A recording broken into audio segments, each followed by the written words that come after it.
Hello everyone, today in this video we will discuss how to make Gboard Google Keyboard default keyboard on Samsung Galaxy A57. Let's start the video. First of all, go to App Library. Here click on Settings App.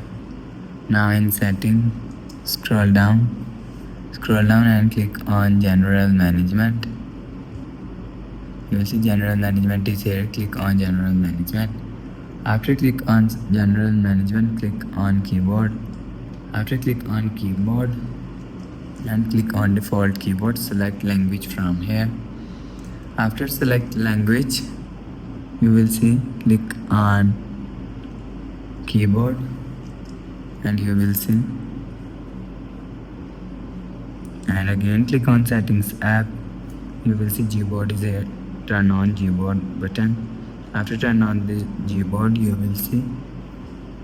After the process, go back to home screen. So that's how you can make Gboard Google Keyboard default keyboard on Samsung Galaxy A57.